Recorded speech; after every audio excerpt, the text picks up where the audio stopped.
Welcome back to another episode of the Let's Talk Wildlife podcast. I am your host, Courtney, and in today's episode, we will be discussing the world's happiest animal, the quokka. Now, if you do follow the Instagram podcast page, I put up a poll on the Instagram story, and the quokka won. So let's jump straight into the episode. This is our conversation on quokkas. Now, they are known as being the world's happiest animal, whether this be from their extremely friendly nature to the fact that they are always smiling, or that they just like to coexist peacefully with other quokkas and, of course, other animals in which they may share their environment with. So, what is a quokka?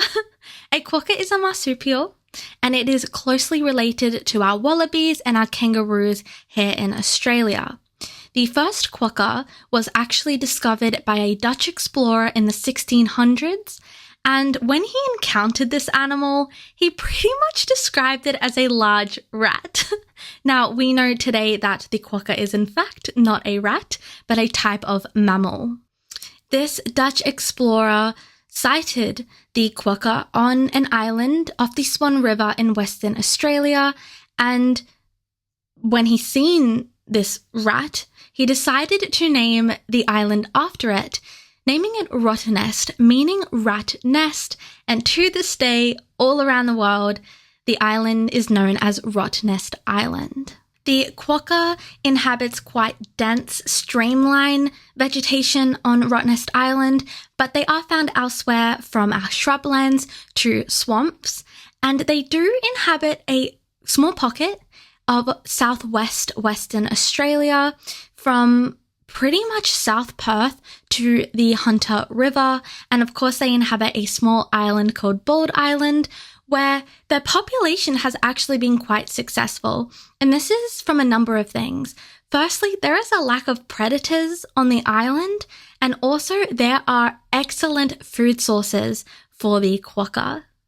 The quokka is herbivorous, meaning that their diet mainly consists of grasses and leaves, and our Rottnest Island quokka likes to feed on succulents and also the leaves from a wattle tree.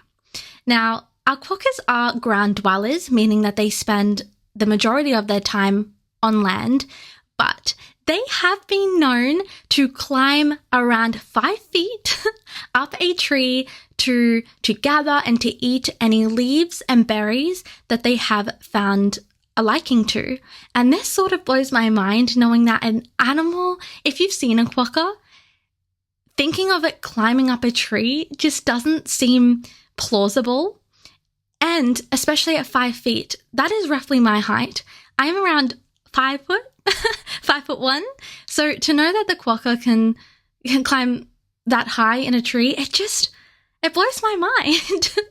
Now, to help consume and break down their food source, they have those large flat molars which will grind down the leaves to release moisture and nutrients to help them survive and to stay hydrated. Now, the quokka will actually regurgitate their food.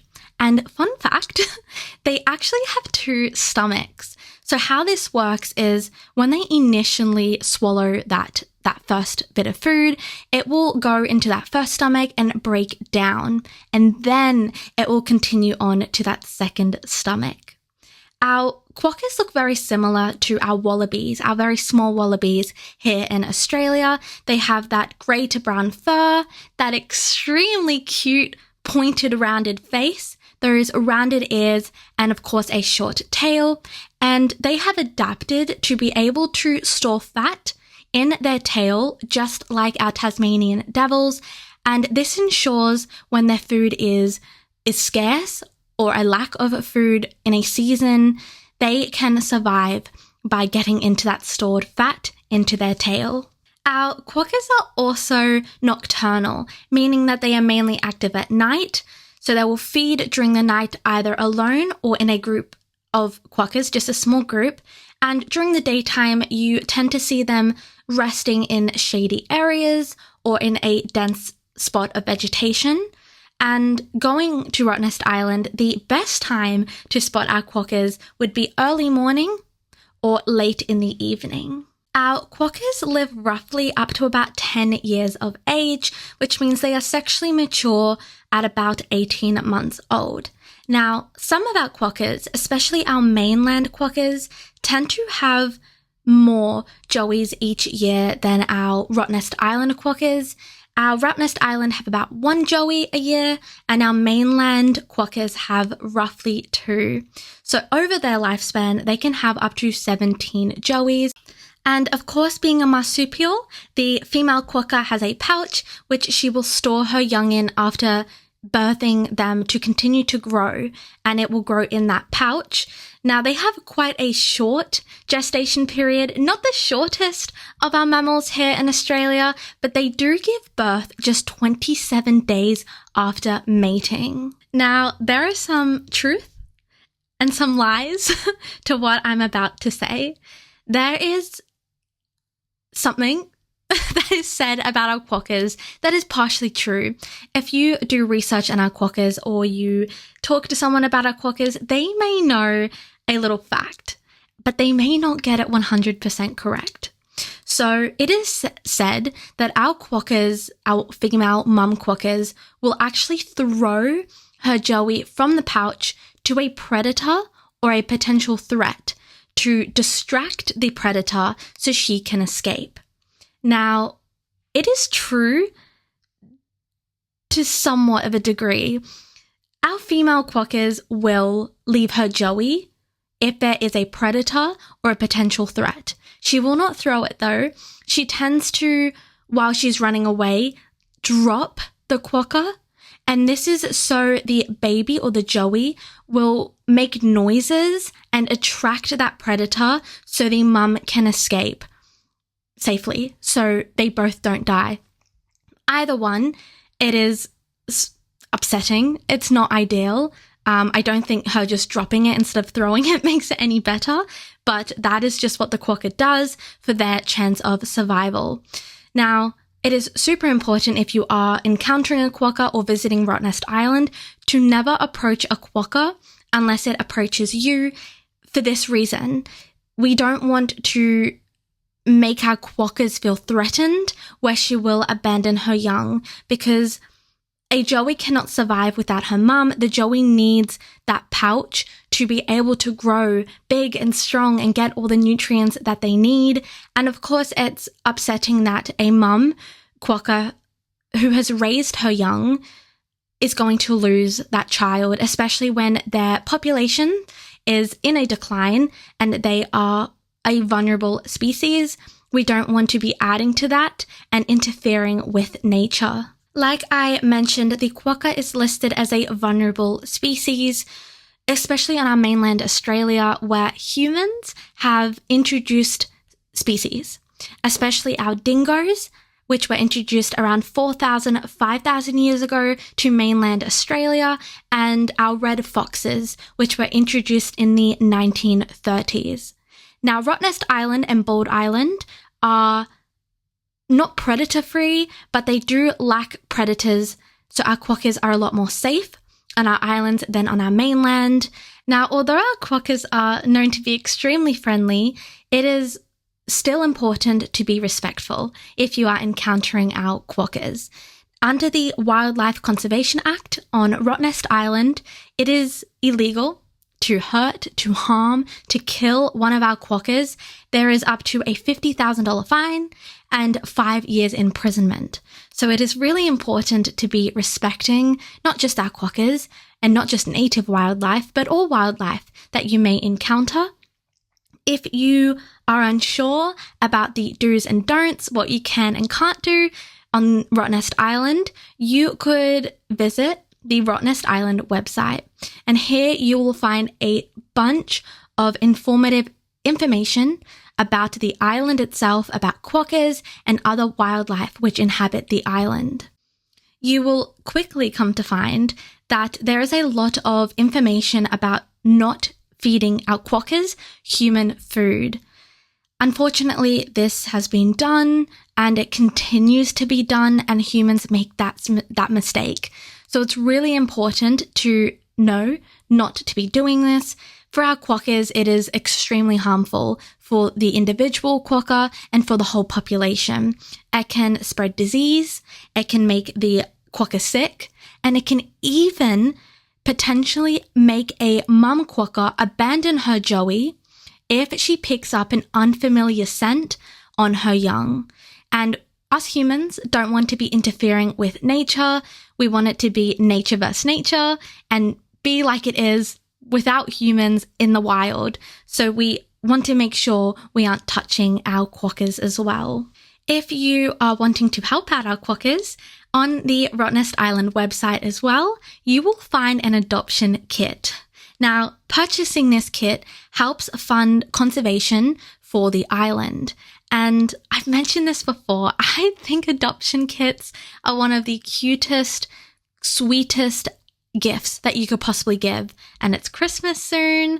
I know I love to gift adoptions and I love receiving them. I think last year for Christmas, I received a koala adoption from my boyfriend's parents. And I think that their money is going to an extremely good cause. It's not a gift or something that you receive and 2 weeks later you throw out. It is doing good for the environment, for our species, for the world, and it's contributing just a little bit every single time. So I love adoptions, and you can adopt one of our quokkas from Rottnest Island. If you purchase the kit, you will receive a quokka plush toy.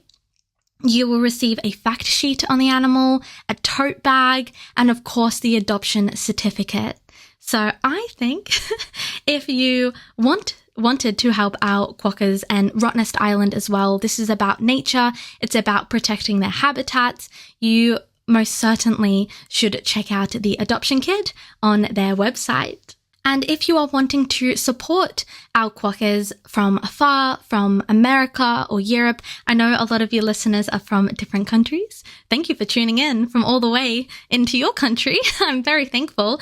But you could check out the WWF website, whether that's Australia or the website of the country you live in. Here you will find a petition to help protect and support our quokkas by calling on the Australian government to put in stronger, better protection laws for our quokkas. We obviously already have under the Wildlife Conservation Act, we have that there are fines and there's imprisonment time. So that's great, but we can improve on this. I know we can. So let's be calling on those bigger guys, on our council, on our government to put in stricter laws. One thing I can appreciate about Rottnest Island and what they have done for our wildlife, not just our quokkas, but from reptiles and other mammals that inhabit the island, and of course marine life as well, is going car-free.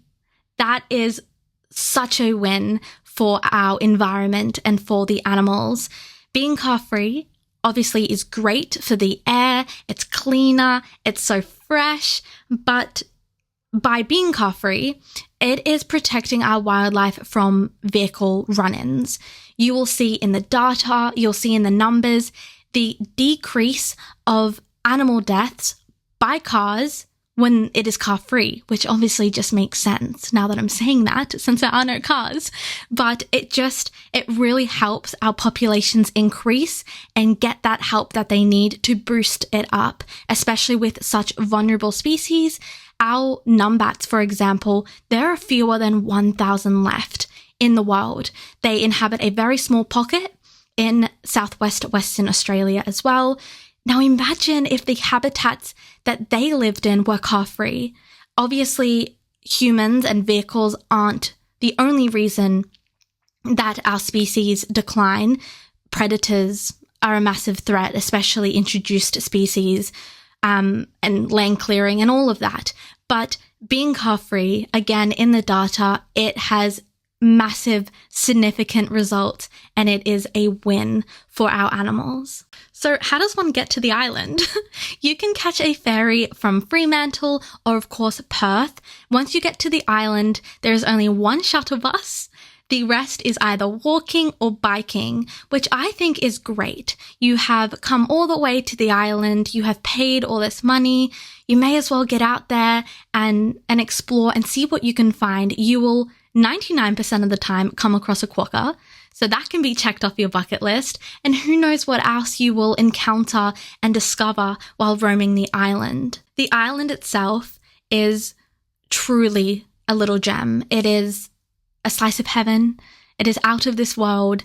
It has so much to see, so much to experience, from whale watching to, of course, sighting quokkas. There are shipwrecks to snorkel. There are sand dunes. There are salt lakes. There are secluded beach spots.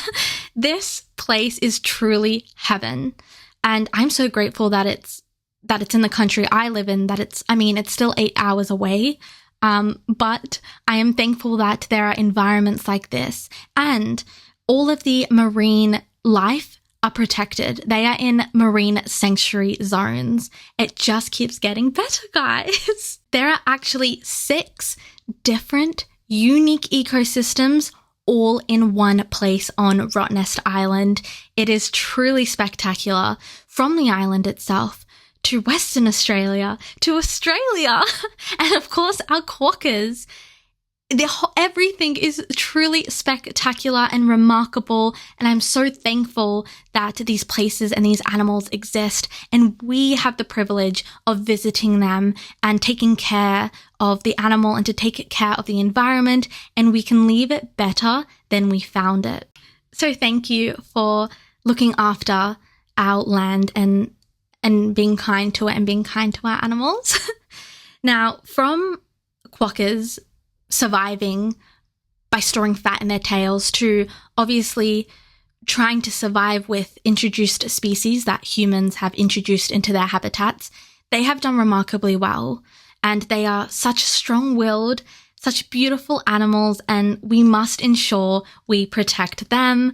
I like to think that animals think so kindly of humans for doing as much as they have been doing. And I know there are a ton of people with the same mindset as me, with the same mindset as you. Otherwise, I feel like you wouldn't be listening to the podcast. So thank you so much for being so kind towards our animals and the ecosystem, and for putting our animals in line with humans and not thinking they are below us.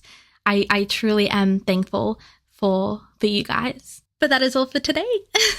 Thank you so much for making it all the way to the end of this episode.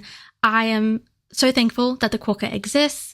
I actually have a few trips coming up, and one of those trips is 2 weeks in Western Australia from our deserts, so we can encounter thorny devils and snakes which inhabit deserts in Western Australia, to Rottnest Island to visit our quokkas, to secluded small pockets to find our numbats. It is going to be a hell of a time. I am so excited, and I think I'm more excited to go there and learn more about the environment and these animals, to gain more knowledge and come back and tell you guys all about it.